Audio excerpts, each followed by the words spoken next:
अस्सलाम वालेकुम। उम्मीद है कि आप तमाम अल्लाह के फ़ज़ल और करम से बखैरियत व आफ़ियत होंगे।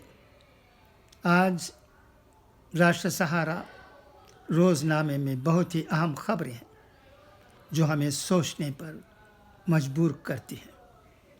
इन्हें ज़रूर सुनिए। ये ना देखिए कि कौन कहता है, बल्कि ये देखिए कि क्या कहा जाता है। सबसे पहले मैं राष्ट्र सहारा की ख़बरों से जाने से पहले ये कह देना चाहता हूँ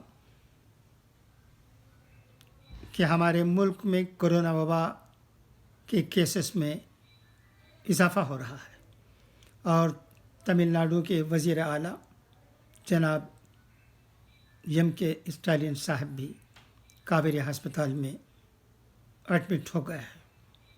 वो ज़ेर इलाज हैं।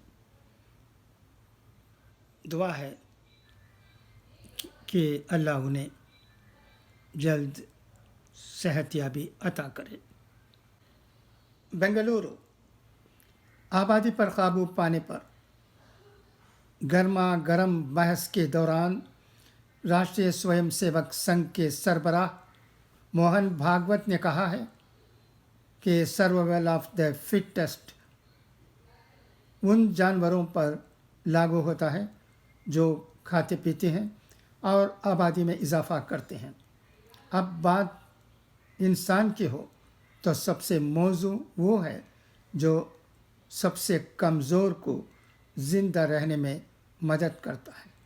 मिस्टर भागवत ने बुध की देर रात यहाँ आबादी धमाके का जिक्र किए बगैर कहा कि सिर्फ खाना पीना और आबादी बढ़ाना ये काम तो जानवर भी करते हैं, है ना।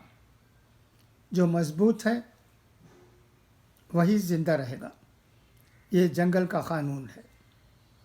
ताहम उनका कहना था कि यह कायदा जानवरों पर लागू है, इंसानों के लिए नहीं। इंसानों में सबसे मौजू वो है जो दूसरों को ज़िंदा रहने दे। मौजू तरीन कमज़ोर को ज़िंदा रहने में मदद करेगा। यही इंसान के अफजल होने का। सरसंघचालक के इस बयान को उत्तर प्रदेश के वज़ीर आला योगी आदित्यनाथ के चंद रोज़ कबल दिए गए उस बयान के तनाज़ुर में देखा जा रहा है, जिसमें उन्होंने कहा था कि अगर आबादी में अदम तवाज़ुन बरकरार रहा तो इससे अफराद तफरी और इंतशार फैल सकता है। मिस्टर भागवत ने योगी आदित्यनाथ के इन्हीं ख्याल को आगे बढ़ाया जिसका उन्होंने पॉपुलेशन कंट्रोल से मुताल्लिक़ प्रोग्राम में कही थी।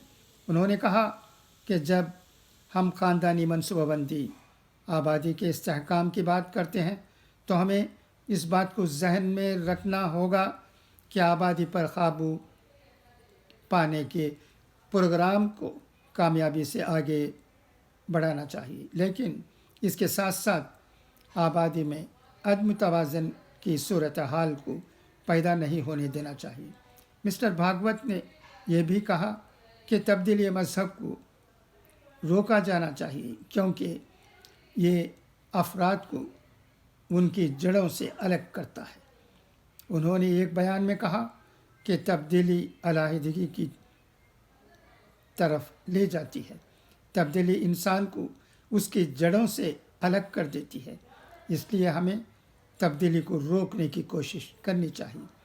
उन्होंने कहा कि अगर हम चाहते हैं कि हिंदुस्तान जैसा रहे तो हमें सकाफ़ती तौर पर वैसा ही रहना होगा, और अगर ऐसा नहीं होता है तो हिंदुस्तान अब हिंदुस्तान नहीं रहेगा।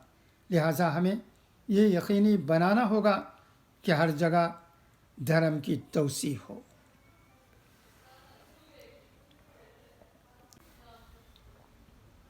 नई दिल्ली वर्ल्ड बैंक के साबिक़ चीफ इकोनॉमिस्ट कौशक बासु ने हिंदुस्तान की सालाना तरक्की की शरह पर तशवीश का इजहार किया है। उन्होंने अपने एक ट्वीट में दावा किया है कि बांग्लादेश سالانہ شرح نمو کے لحاظ سے بھی ہندوستان سے بہتر ہے۔ کوشک باسو کا ماننا ہے کہ ہندوستان اپنے لیے غلط ترجیحات کا انتخاب کرنے کی وجہ سے اس مقام پر پہنچا ہے۔ 2020-22 میں سالانہ ترقی 0.8% ہے۔ یہ چین، ویتنام سمیت کئی ممالک سے کم ہے۔ ہندوستان میں آگے بڑھنے کی اچھی صلاحیت ہے، لیکن یہ غلط ترجیحات کا نتیجہ ہے۔ یہ بات قابل ذکر ہے کہ کوشک باسو امریکہ کی کارنیل یونیورسٹی میں معاشیات کے پروفیسر تھے اور منموہن سنگھ کی حکومت میں 2009 سے 2012 تک چیف اکنامک ایڈوائزر تھے۔ جون میں انہوں نے کہا تھا کہ جارحانہ قوم پرستی ملکی معیشت کی ترقی کی راہ میں رکاوٹ ہے۔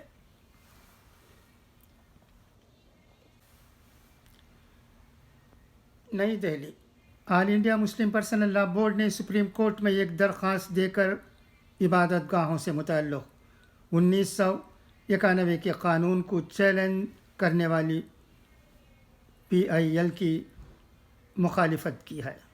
مسلم پرسنل لاء بورڈ کے جنرل سیکریٹری مولانا خالد سیف اللہ الرحمانی نے ایک پریس بیان میں کہا ہے کہ اس قانون کو چیلنج کرنے والی مفاد عامہ کی درخواستوں کے ساتھ ہماری اس درخواست کو بھی منسلک کر لیا جائے، جس میں عبادت گاہوں سے متعلق قانون 1991 کی آئینی حیثیت کو چیلنج کیا گیا ہے۔ بورڈ کی درخواست میں کہا گیا کہ مفاد عامہ کی درخواستوں میں دراصل ایک ایسے قانون کو ختم کرنے کا مطالبہ کیا جا رہا ہے جس پر خود سپریم کورٹ کا ماننا ہے کہ یہ ہندوستان کے اس عزم کا اظہار ہے کہ ملک میں تمام مذاہب برابر ہیں۔ عدالت عظمیٰ نے آگے کہا تھا کہ یہ قانون دراصل اس بات کا کہ یہ اسٹیٹ کی بنیادی ذمہ داری ہے کہ ملک میں تمام مذاہب کو یکساں احترام اور تحفظ فراہم کیا جائے، نیز یہ دستور ہند کی بنیادی خصوصیت بھی ہے۔ بورڈ کی درخواست میں آگے کہا گیا، اس قانون کی بنیادی حیثیت اور اس پر عدالت عظمیٰ کا ریمارکس کہ یہ دستور ہند کی بنیادی قدر ہے کہ اگر درخواست دہندگان کے اس دعوے کو تسلیم کر لیا جائے کہ اس سے ان کے بنیادی حقوق سلب ہوتے ہیں اور ان کی درخواست کو قبول کر لیا گیا تو اس سے نئے مسائل اور تنازعات کھڑے ہو جائیں گے۔ دراصل PIL کے پس پردہ درخواست دہندگان کے سیاسی مقاصد کار فرما ہیں۔ اس طرح کے تنازعات دراصل سماج کے تانے بانے کو متاثر کرتے ہیں اور سماج کو مذہب کی بنیاد پر تقسیم کر دیتے ہیں، جس کا مظاہرہ بابری مسجد کی شہادت کے بعد قتل و غارت گری کی شکل میں سامنے آیا تھا۔ درخواست میں کہا گیا کہ 1991 کے قانون کو لانے کا بنیادی مقصد ہی یہ تھا کہ مستقبل میں اس طرح کے مبینہ دعووں پر قدغن لگائی جا سکے۔ مزید کہا گیا کہ مذہبی عبادت گاہوں سے متعلق تنازعات بہت حساس ہوتے ہیں، جو قانون کی بالادستی کو نہ صرف چیلنج کرتے ہیں بلکہ سماج کے امن و سکون کو بھی درہم برہم کر دیتے ہیں۔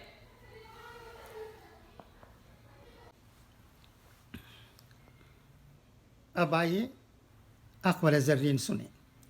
منافقت کی دوستی سے کھلی عداوت بہتر ہے۔ حیات ابدی کے لیے ضروری ہے کہ نیک کام کرو۔ سیرت کے جمال کو دیکھو، نہ کہ صورت کے دل فریبی کو۔ خودداری سے اپنا مقصد حاصل کرو، کیونکہ وہی حاصل ہوگا جو مقدر میں ہوگا۔ اگر کسی شخص کو संवारना चाहते हो तो उसे कभी बुरा मत कहो। ऐसा इशारा भी हराम है जिससे किसी को रंज पहुंचे। हर इंसान की कीमत उसकी खूबियाँ हैं। उम्मीद है कि आज की खबरें और अक़वाल ज़र्रीन आपको पसंद आए होंगे। अपने ख़यालात से मतला कीजिएगा। अच्छा, तो फिर मुलाकात होगी। अब इजाज़त चाहता हूँ। खुदा हाफ़िज़, फ़ी अमानिल्लाह।